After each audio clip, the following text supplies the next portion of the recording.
we have 2 minutes. Yeah. Any more questions on Pepple? Many. We can continue during lunch and the afternoon also.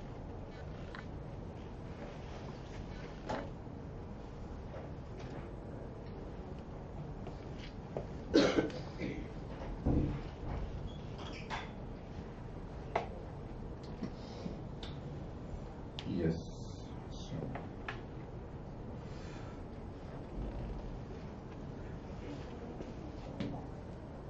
2019 and microphones and projectors are great.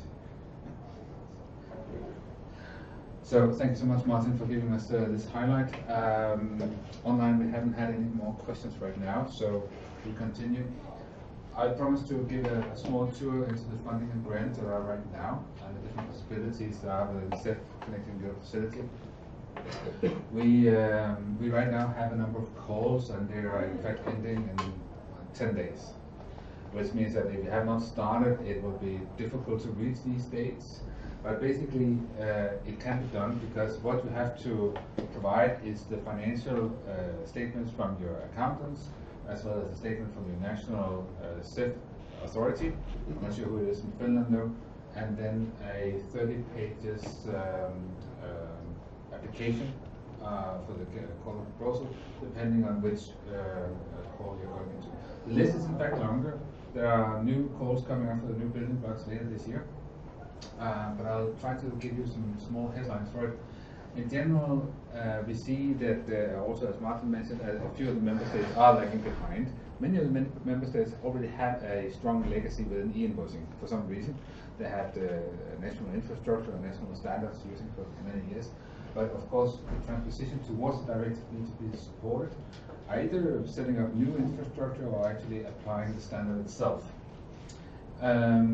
You also recognize that Martin said that in the standard there's nothing on the transport layer.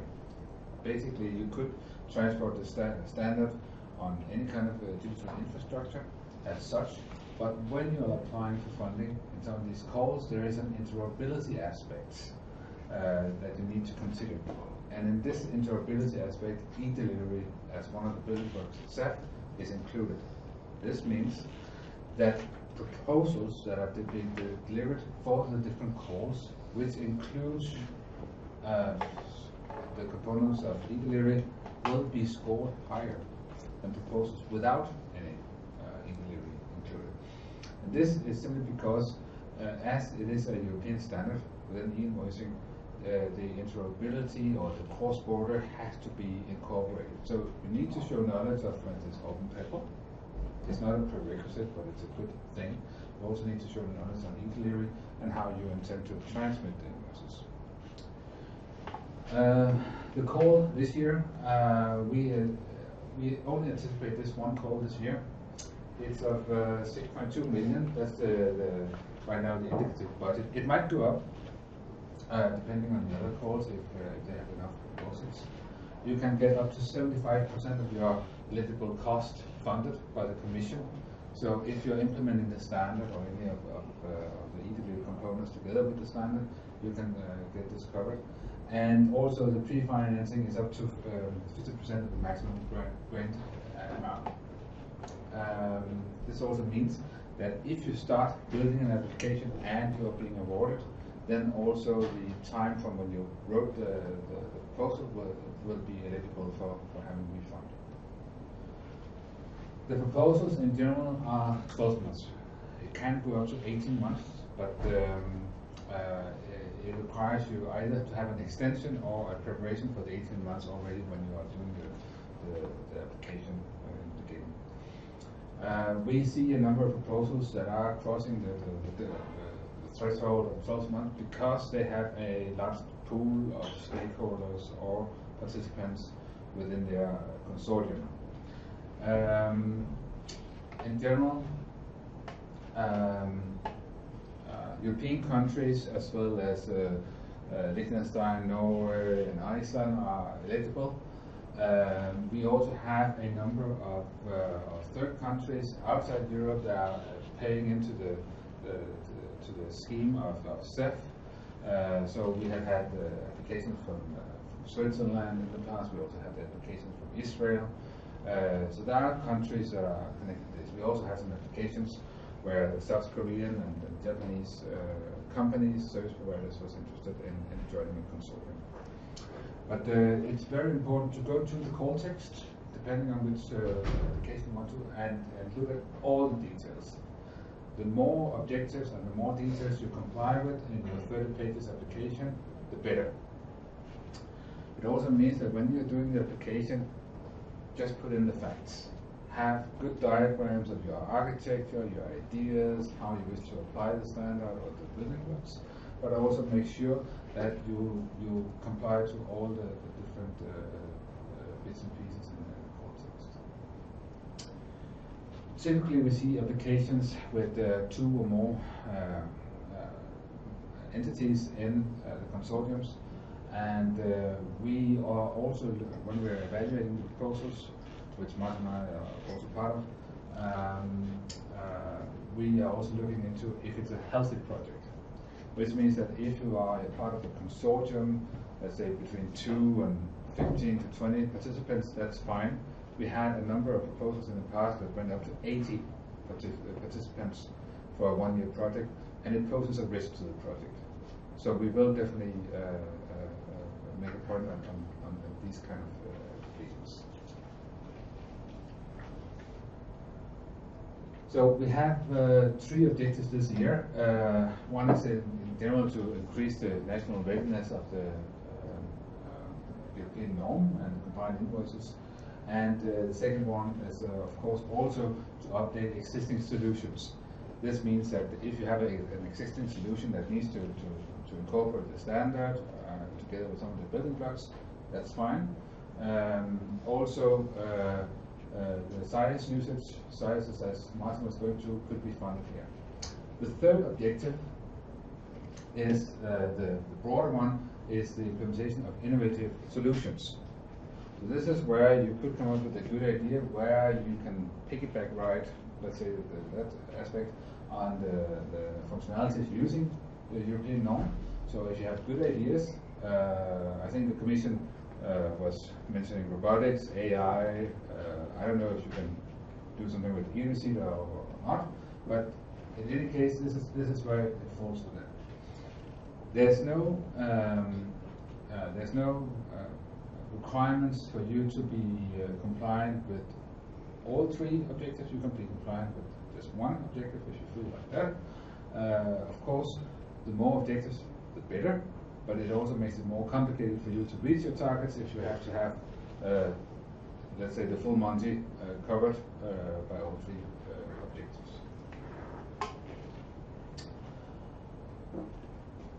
When you are writing a proposal, the quality of it is important, but there are, in practical terms, we have 3 different award criteria which will be scored by a pool of experts per proposal.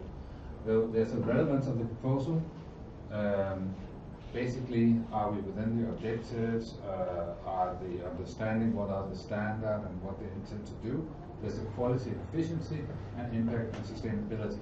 So last one I will go through first because it tells a lot about your proposal if you have an idea on how to sustain it beyond the project.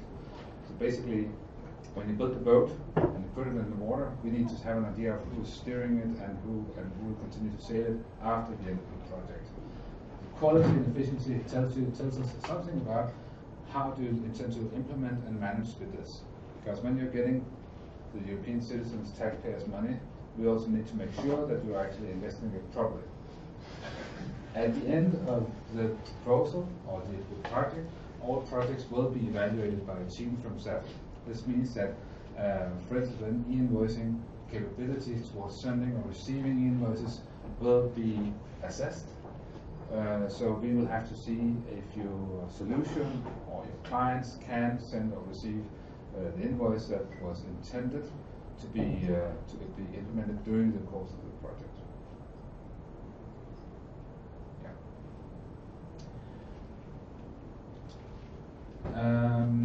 Just some demographics and some different sketches. In the beginning, we saw that the calls was dominated by the public sector, and in the last couple of years we can see that the private sector has been increasing, as well as the number of countries, and also the number of different consortia.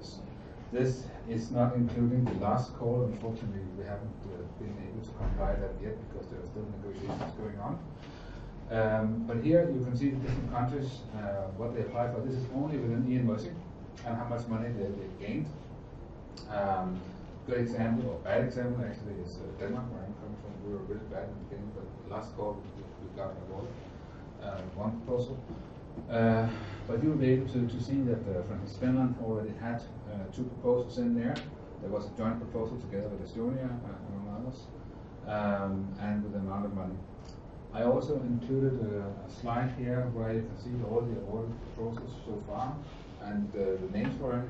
You can simply just Google these names, and you will be able to find their common web pages. It is, as mentioned, with the criteria that you are being evaluated from, it is a prerequisite that you have ideas of dissemination exploitation, which means that each project is expected to do some kind of dissemination activities, marketing, website, whatever, at least to showcase where they are.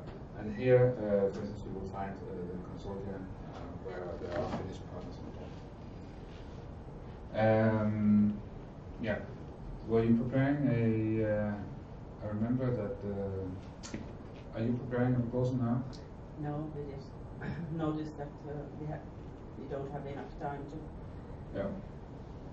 write a good proposal. Yeah, unfortunately. Now, so we can see that the number of proposals coming in is increasing. In the first call, we had too few proposals, so we couldn't spend all the budget. In the second call, we had enough proposals, but the quality was not so good. So in fact, we couldn't spend all the budget. In the third call, we had an oversubscription. We had 21 proposals. Only 8 was eligible, which meant that quality has really gone down. It also means that, of course, the expertise sitting there, experts sitting there evaluating the proposals, is looking very much into that you are capable of running a project and that you know what you're going to do with the money.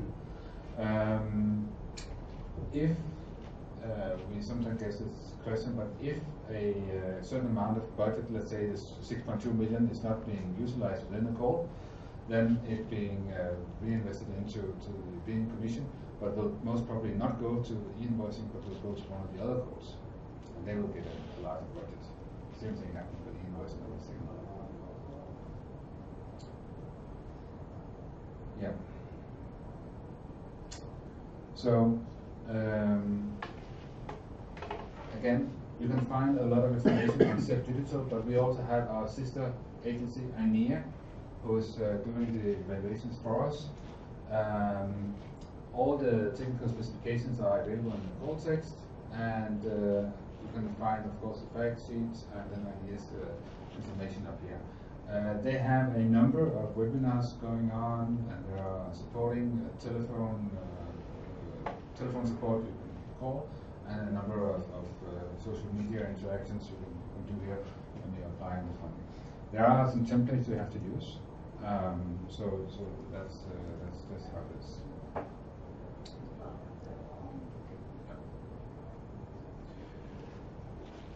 So Martin, I guess that was it. Yeah. It's 5 minutes up. And we're 5 minutes late. Sorry about that.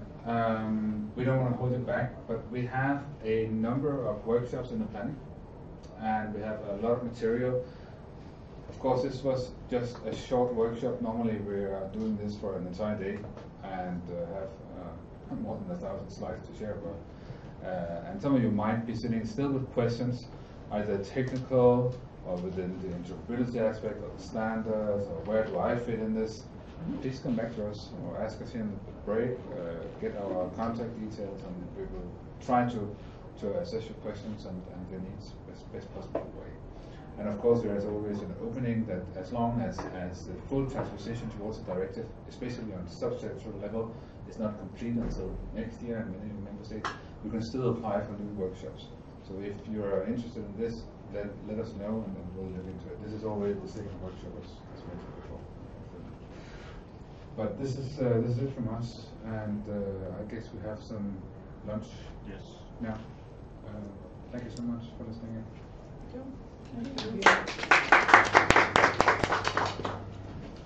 Thank you.